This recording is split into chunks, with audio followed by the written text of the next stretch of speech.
Karibu sana katika jambo la leo la Aprili 9 mwaka 2026. Langu jina ni Esther Chilato. Na mimi ni Mina Yusuf. Machache kata mengi tukiwasikieni pamoja na haya yafuatayo.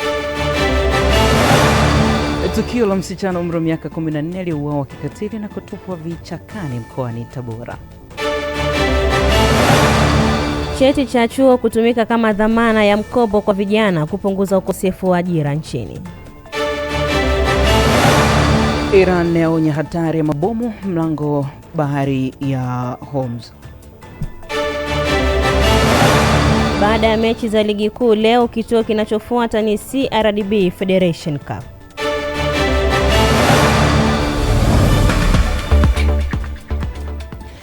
Mwanamesha fresh unaweza kutufuatilia kupitia jambo la leo mubashara kupitia tovuti yetu na kwa kuandika www.jambofm.co.tz, lakini pia unaweza kutufuatilia kupitia kurasa zetu za mitandao ya kijamii Instagram, Facebook na TikTok, andika Jambo FM TZ, pamoja na YouTube kwa kuandika Jambo FM Radio Tanzania. Serikali imetenga shilingi bilioni 280 ambazo zipo tayari Benki Kuu ya Tanzania BOT, zikiwa mahususi kwa ajili ya dhamana za mikopo kwa vijana mbalimbali ili kupunguza wimbi la ukosefu wa ajira nchini. Kauli hiyo serikali imetolewa leo na Waziri Mkuu wa Jamhuri ya Muungano wa Tanzania Dr. Mwigulu Nchemba bungeni jijini Dodoma wakati akijibu maswali ya wabunge katika kipindi cha maswali ya papo kwa papo kwa Waziri Mkuu, ambapo pia amesema serikali ipo katika mchakato kuona namna ya kuwakwamua vijana waliohitimu vyuoni kwa kutumia vyeti vyao vya kielimu kama dhamana ya uombaji mikopo. Gideon Gregor na taarifa zaidi. Najua adha ya kijana kukosa ajira, na Mheshimiwa Spika, tumeshaanza hata kuongea kwamba vijana wanapata mikopo wakiwa kwenye masomo, wakimaliza wakapata vyeti vyao vile, wanahangaika kupata mikopo kwa sababu hawana dhamana. Tumeanza kuwaza kupitia maelekezo yale ambayo Mheshimiwa Rais aliyaelekeza kutafuta namna ya kuwakwamua vijana hawa. Mheshimiwa Spika, tumeanza kuwaza kwamba kijana aweze kutumia cheti chake kile alichohitimu kuweza kukopa.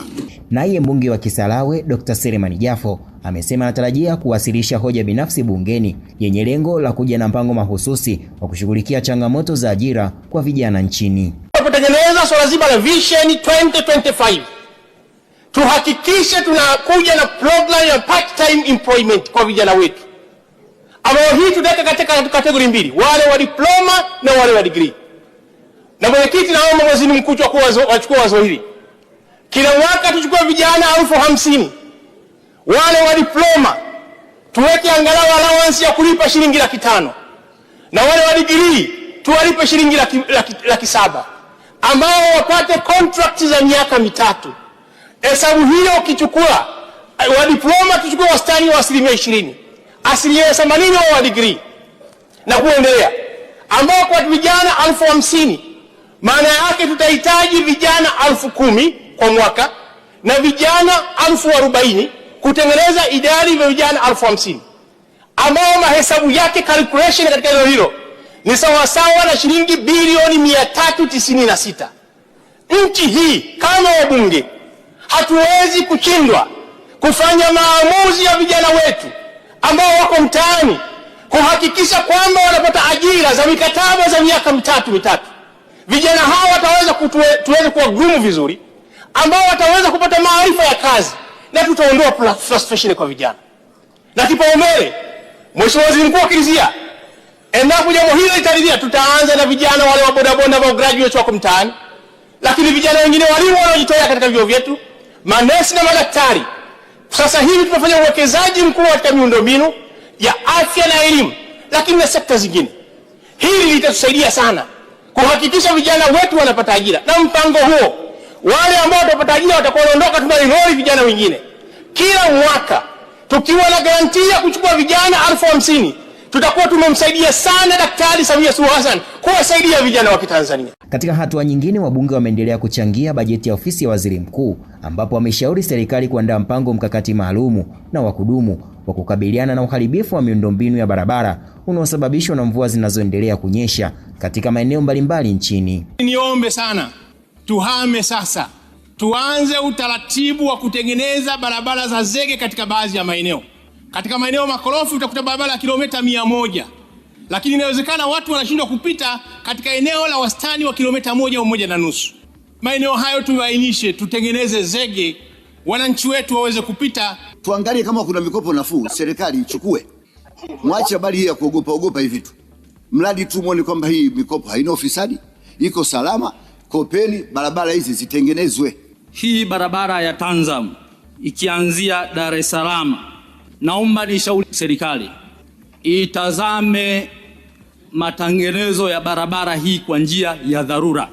Barabara hii ndo barabara pekee ambayo ni mlango wa zaidi ya nchi 5 za SADC. Kutoka Dodoma, Gideon Gregory, Jambo FM.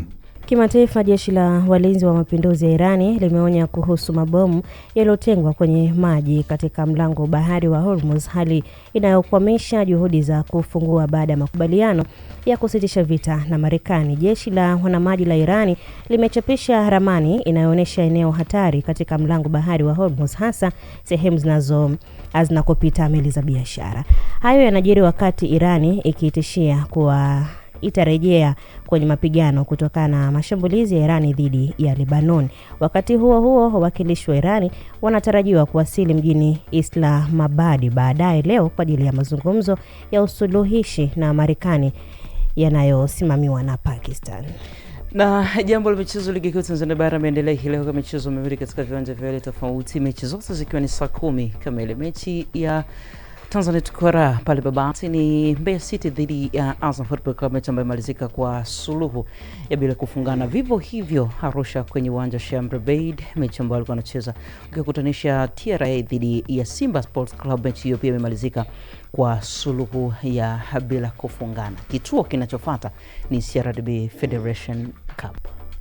Haya, tusubiri kituo kinachofuata Cha leo kimeshamalizika. Kimemalizika. Cha leo tumeshuka. Haya, na hivyo ndivyo ambavyo tunatamatisha jambo la leo. Miongoni mwa waliosikika jioni hii ni pamoja na haya: cheti cha chuo kutumika kama dhamana ya mkopo kwa vijana kupunguza ukosefu wa ajira nchini. Irani yaonya hatari ya mabomu ya mlango bahari wa Hormuz. Baada ya mechi za ligi kuu hii leo, kituo kinachofuata ni CRDB Federation Cup. Asante sana kwa kuungana nasi. Kwa niaba ya wote waliofanikisha, mimi ni Esther Chilato. Mimi ni Mina Yusuf.